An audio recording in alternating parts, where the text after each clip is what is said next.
2016 ಕೇಳಿರುವಂಥ question. A company budgets a production of 10 lakh units at a variable cost of rupees 40 each. Fixed costs are rupees 80 lakh. The selling price is fixed to yield 20% profit on sales. You are required to calculate A.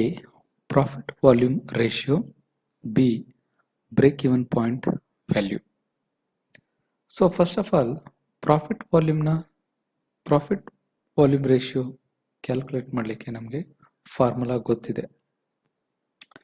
ಆ formula contribution divided by sales into 100.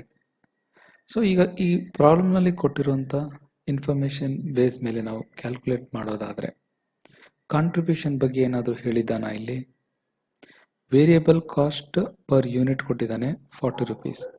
Fixed cost total amount ಇದೆ. Selling price ಕೂಡ ಕೊಟ್ಟಿಲ್ಲ. ಈಗ contribution ಬೇಕು ಅನ್ನೋದಾದರೆ ಸೇಲ್ಸಿಂದ ಅಥವಾ selling ಪ್ರೈಸಿಂದ ವೇರಿಯಬಲ್ ಕಾಸ್ಟ್ ಪರ್ ಯೂನಿಟ್ನ ಮೈನಸ್ ಮಾಡ್ತು ಅಂತ ಹೇಳಿದ್ರೆ ನಮಗೆ ಕಾಂಟ್ರಿಬ್ಯೂಷನ್ ಸಿಗುತ್ತೆ. ಅದನ್ನು ಕ್ಯಾಲ್ಕುಲೇಟ್ ಮಾಡಲಿಕ್ಕೆ ನಮಗೆ ಇಲ್ಲಿ ಸೆಲ್ಲಿಂಗ್ ಪ್ರೈಸು ಕೂಡ ಕೊಟ್ಟಿಲ್ಲ. ಸೊ ಸೇಲ್ಸು ಗೊತ್ತಿಲ್ಲ, ಪಿ ವಿ ಆರ್ ಕಂಡುಹಿಡಿಯಬೇಕು, ಕಾಂಟ್ರಿಬ್ಯೂಷನ್ನು ಕೂಡ ಗೊತ್ತಿಲ್ಲ. ಇರೋವಂಥ ಇನ್ಫಾರ್ಮೇಷನ್ ಒಂದೇ, ವೇರಿಯಬಲ್ ಕಾಸ್ಟು ಜೊತೆಗೆ ಫಿಕ್ಸ್ಡ್ ಕಾಸ್ಟ್ ಇದೆ ಮತ್ತು ನಂಬರ್ ಆಫ್ ಯೂನಿಟ್ಸ್ 10 lakh ಇದೆ. ಅದರ ಜೊತೆಗೆ ಸೆಲ್ಲಿಂಗ್ ಪ್ರೈಸ್ನ ಫೈಂಡ್ ಔಟ್ ಮಾಡಲಿಕ್ಕೆ ನಮಗೊಂದು ಹಿಂಟ್ ಕೊಟ್ಟಿದ್ದಾನೆ. ಇದೇ ಬೇಸ್ ನಮಗೆ 20% profit on sales.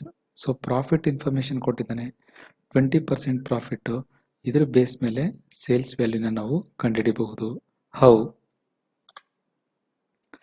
But we know that total cost plus profit is equal to sales. Sales ಯಾವುದನ್ನೆಲ್ಲ ಒಳಗೊಂಡಿರುತ್ತೆ ಅಂತ ಹೇಳಿದ್ರೆ ಟೋಟಲ್ ಕಾಸ್ಟ್ ಮತ್ತು ಪ್ರಾಫಿಟ್ನ ಆ್ಯಡ್ ಮಾಡಿದ್ರೆ ನಮಗೆ ಸೇಲ್ಸ್ ಸಿಗುತ್ತೆ. ಸೊ ಹಾಗಾದರೆ ಟೋಟಲ್ ಕಾಸ್ಟ್ ಅಂದರೆ ಏನು? Total cost is nothing but fixed cost plus variable cost. So fixed cost ಮತ್ತು ವೇರಿಯಬಲ್ ಕಾಸ್ಟ್ನ ಆ್ಯಡ್ ಮಾಡ್ತು ಅಂತ ಹೇಳಿದ್ರೆ ನಮಗೆ ಟೋಟಲ್ ಕಾಸ್ಟ್ ಸಿಗುತ್ತೆ. ಹಾಗಾದರೆ ಸೇಲ್ಸ್ ಅಂತ ಹೇಳಿದ್ರೆ fixed cost plus variable cost plus profit, ಈ ಮೂರು ಆ್ಯಡ್ ಮಾಡ್ತು ಅಂತ ಹೇಳಿದ್ರೆ ನಮಗೆ ಸೇಲ್ಸ್ ಸಿಗುತ್ತೆ. So variable cost per unit ಕೊಟ್ಟಿದ್ದಾನೆ ಇಲ್ಲಿ 40 rupees ಈಚ್. ಸೊ ಅದ್ರ ಜೊತೆಗೆ ನಮಗೆ ಫಿಕ್ಸ್ಡ್ ಕಾಸ್ಟ್ ಪರ್ ಯೂನಿಟ್ ಸಿಕ್ಬಿಟ್ರೆ ನಮಗೆ ಸೆಲ್ಲಿಂಗ್ ಪ್ರೈಸ್ ಪರ್ ಯೂನಿಟ್ ಕಂಡುಹಿಡಲಿಕ್ಕೆ ಅನುಕೂಲ ಆಗುತ್ತೆ. ಆಗ ನಮಗೆ ಟೋಟಲ್ ಕಾಸ್ಟ್ ಸಿಗುತ್ತೆ. ಸೊ ಈಗ ವೇರಿಯಬಲ್ ಕಾಸ್ಟ್ ಪರ್ ಯೂನಿಟ್ ಅವನೇ ಕೊಟ್ಟಿದ್ದಾನೆ, ಫಿಕ್ಸ್ಡ್ ಕಾಸ್ಟ್ ಪರ್ ಯೂನಿಟ್ ನಾವು ಕ್ಯಾಲ್ಕುಲೇಟ್ ಮಾಡಿಕೊಂಡ್ರೆ ಸಾಕು. ಅದನ್ನು ಫೈಂಡ್ ಔಟ್ ಮಾಡಲಿಕ್ಕೆ fixed cost divided by number of units. So ಇಲ್ಲಿ 80 lakhs ಡಿವೈಡೆಡ್ ಬೈ 10 lakh ಮಾಡಿದಾಗ ₹8 ಏನು ಬಂದಿದೆ, ಇದು ಫಿಕ್ಸ್ಡ್ ಕಾಸ್ಟ್ ಪರ್ ಯೂನಿಟ್. ಈಗ ವೇರಿಯಬಲ್ ಕಾಸ್ಟ್ ಪರ್ ಯೂನಿಟ್ ಇದೆ, ಫಿಕ್ಸ್ಡ್ ಕಾಸ್ಟ್ ಪರ್ ಯೂನಿಟ್ ಇದೆ. ಸೊ ನಮಗೆ total cost per unit 48 rupees ಸಿಕ್ಕ ಹಾಗೆ. ಸೊ ಈಗ ಟೋಟಲ್ ಕಾಸ್ಟ್ ಸಿಕ್ಕಿದೆ, ಪ್ರಾಫಿಟ್ ಒಂದು ಸಿಕ್ಕಿದ್ರೆ ನಮಗೆ ಸೇಲ್ಸ್ ಸಿಕ್ಕ ಹಾಗೆ. ಪ್ರಾಫಿಟ್ ಬಗ್ಗೆ ಹಿಂಟ್ ಕೊಟ್ಟಿದ್ದಾನೆ, 20% profit on sales. So sales ಮೇಲೆ 20%ನ ಕ್ಯಾಲ್ಕುಲೇಟ್ ಮಾಡಿದ್ರೆ ಪ್ರಾಫಿಟ್ ಸಿಗುತ್ತೆ. ಬಟ್ ಸೇಲ್ಸ್ ಎಷ್ಟು ಅನ್ನೋದೇ ಗೊತ್ತಿಲ್ಲ. 20% ಪ್ರಾಫಿಟ್ ಹೇಗೆ ಕ್ಯಾಲ್ಕುಲೇಟ್ ಮಾಡೋದು? ಅದಕ್ಕೆ ನೋಡಿ, ನಾವು sales is equal to total cost plus profit ಅಂತ ನಿಮ್ಗೆ ಹೇಳಿದೆ. ಆದರೆ ಹಿಂಟ್ ಒಂದು ಕೊಟ್ಟಿದ್ದಾನೆ ಇಲ್ಲಿ, 20% ಪ್ರಾಫಿಟ್ ಆನ್ ಸೇಲ್ಸ್ ಅಂತ. ಅದನ್ನು ಹೇಗೆ ಕ್ಯಾಲ್ಕುಲೇಟ್ ಮಾಡ್ಬೋದು? We don't know the sales value, but we know that total cost. 20% profit on sales is equal to 25% on total cost. Sales ಮೇಲೆ 20% ಕ್ಯಾಲ್ಕುಲೇಟ್ ಮಾಡೋದು ಒಂದೇ, ಟೋಟಲ್ ಕಾಸ್ಟ್ ಮೇಲೆ 25% ಕ್ಯಾಲ್ಕುಲೇಟ್ ಮಾಡಿದ್ರೂ ಒಂದೇ, ಸೇಮ್ ರಿಸಲ್ಟ್ ಬರುತ್ತೆ. ಇದನ್ನು ನಾನು ನಿಮಗೆ ಕ್ಲಾಸ್ನಲ್ಲೇ ಎಕ್ಸ್ಪ್ಲೇನ್ ಮಾಡಿದ್ದೀನಿ ಮ್ಯಾಥಮೆಟಿಕಲಿ ಹೇಗೆ 25% ಕಾಸ್ಟ್ ಮೇಲೆ ಬರುತ್ತೆ ಅಂತ. ಸೊ ಆ ಪ್ರಕಾರ ನಾವೀಗ ಕ್ಯಾಲ್ಕುಲೇಟ್ ಮಾಡೋದಾದರೆ ಟೋಟಲ್ ಕಾಸ್ಟ್ ಮೇಲೆ 25%ನ ಕ್ಯಾಲ್ಕುಲೇಟ್ ಮಾಡಿದ್ರೆ 48, ದಟ್ ಈಸ್ ಟೋಟಲ್ ಕಾಸ್ಟ್. ಅದರ ಮೇಲೆ 25/100 12 rupees ಏನು ಸಿಗುತ್ತೋ ದಟ್ ಈಸ್ ಪ್ರಾಫಿಟ್. ನಾವು selling price is ₹60, 48 + 12, so 60 rupees selling price ಸಿಕ್ಕಿದೆ. ಈಗ ಕಾಂಟ್ರಿಬ್ಯೂಷನ್ ಫೈಂಡ್ ಔಟ್ ಮಾಡೋದು ನಮಗೆ ಕಷ್ಟ ಏನಲ್ಲ. ಸೇಲ್ಸಿಂದ ಸೊ ಸೇಲ್ಸಿಂದ ವೇರಿಯಬಲ್ ಕಾಸ್ಟ್ನ ಮೈನಸ್ ಮಾಡ್ತು ಅಂತ ಹೇಳಿದ್ರೆ ಕಾಂಟ್ರಿಬ್ಯೂಷನ್ ಸಿಗುತ್ತೆ. ಸೇಲ್ಸ್ 60 ರುಪೀಸ್ ಫೈಂಡ್ ಔಟ್ ಮಾಡಿದ್ದೀವಿ. 40 ರುಪೀಸ್ ವೇರಿಯಬಲ್ ಕಾಸ್ಟ್ ಅವನೇ ಕೊಟ್ಟಿದ್ದಾನೆ. ನಾವು ದ ಕಾಂಟ್ರಿಬ್ಯೂಷನ್ ಈಸ್ ₹20. ಸೊ ಈಗ ಕ್ವಶನ್ ಬರೋಣ. ಅವನು ಕೇಳ್ತಾ ಇರೋದು ಪ್ರಾಫಿಟ್ ವಾಲ್ಯೂಮ್ ರೇಷಿಯೋನ ಫೈಂಡ್ ಔಟ್ ಮಾಡಿ ಅಂತ. ಸೊ ಪ್ರಾಫಿಟ್ ವಾಲ್ಯೂಮ್ ರೇಷಿಯೋನ ಫೈಂಡ್ ಔಟ್ ಮಾಡಲಿಕ್ಕೆ same formula. Profit volume ratio is equal to contribution divided by sales into 100. Contribution per unit ₹20 divided by selling price per unit ₹60 into 100. So now PVR is equal to 33.3333%.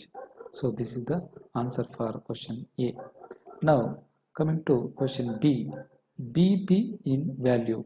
So in every problem I am trying to tell you that BEP ವ್ಯಾಲ್ಯೂಗೆ formula ಏನು, BEP ಯೂನಿಟ್ಸ್ಗೆ formula ಏನು ಅಂತ ಕರೆಕ್ಟಾಗಿ observe ಮಾಡ್ತಾ ಬನ್ನಿ. So ಇಲ್ಲಿ ನಾನು ಒಂದು ಫಾರ್ಮುಲಾ ಹಾಕಿದ್ದೀನಿ, fixed cost divided by PV ratio into 100. BEP ವ್ಯಾಲ್ಯೂನ ಫೈಂಡ್ ಔಟ್ ಮಾಡಲಿಕ್ಕೆ. ಸೊ ಹಾಗಾದರೆ ಇದಕ್ಕೆ ವ್ಯಾಲ್ಯೂಸ್ನ ಸಬ್ಸ್ಟಿಟ್ಯೂಟ್ ಮಾಡಿದಾಗ fixed cost PV ratio into 100, BEP value ₹2,40,00,000 ಬರುತ್ತೆ. ಒಂದು ನೋಟು ನಿಮಗೆ, for the calculation of BEP sales you can try below formulas also, you will get the same answer. So ಆ ಎರಡು ಫಾರ್ಮುಲಾ ಏನಪ್ಪ ಅಂದರೆ BEP ವ್ಯಾಲ್ಯೂನ ಫೈಂಡ್ ಔಟ್ ಮಾಡಲಿಕ್ಕೆ fixed cost divided by contribution per unit into selling price, ಅಥವಾ BEP ವ್ಯಾಲ್ಯೂನ ಈಗೂ calculate ಮಾಡ್ಬೋದು, fixed cost into sales divided by sales ಅಂದರೆ total sales value, selling price per unit ಅಲ್ಲ. So total sales value, contribution ಅಂದರೆ total contribution value, contribution per unit ಅಲ್ಲ. ಇಲ್ಲಿ ನೋಡಿ, ಕಾಂಟ್ರಿಬ್ಯೂಷನ್ ಪರ್ ಯೂನಿಟ್ ಆದರೆ CPU ಅಂತ ಬರ್ತಿದ್ದೀನಿ, ಕಾಂಟ್ರಿಬ್ಯೂಷನ್ ಅಂದಾಗ ಫುಲ್ ವ್ಯಾಲ್ಯೂ ತಗೊಳ್ಳೋದು. ಕಾಂಟ್ರಿಬ್ಯೂಷನ್ನ ಕ್ಯಾಲ್ಕುಲೇಟ್ ಮಾಡೋದೇನಿಲ್ಲ, ಈ 20 ರುಪೀಸ್ ಇದೆಯಲ್ಲ, 20 ರುಪೀಸ್ ಇಂಟು 10 ಲ್ಯಾಕ್ ಯೂನಿಟ್ಸ್ನ ಮಲ್ಟಿಪ್ಲೈ ಮಾಡಿ. ಸೇಲ್ಸ್ ವ್ಯಾಲ್ಯೂನು 60 ರುಪೀಸ್ ಇಂಟು 10 ಲ್ಯಾಕ್ ಯೂನಿಟ್ಸ್ನ ಮಲ್ಟಿಪ್ಲೈ ಮಾಡಿದ್ರೆ ನಿಮಗೆ ಟೋಟಲ್ ಸೇಲ್ಸ್ ವ್ಯಾಲ್ಯೂ ಸಿಗುತ್ತೆ. ಫಿಕ್ಸ್ಡ್ ಕಾಸ್ಟ್ ಅವನೇ ಕೊಟ್ಟಿದ್ದಾನೆ. ಸೊ ಇದಿಷ್ಟು, ಇವೆರಡು ಫಾರ್ಮುಲಾ ಅಪ್ಲೈ ಮಾಡಿ ನೀವು ಒಂದ್ಸರಿ ಚೆಕ್ ಮಾಡಿ ನನಗೆ ಮೆಸೇಜ್ ಮಾಡಿ. So thank you.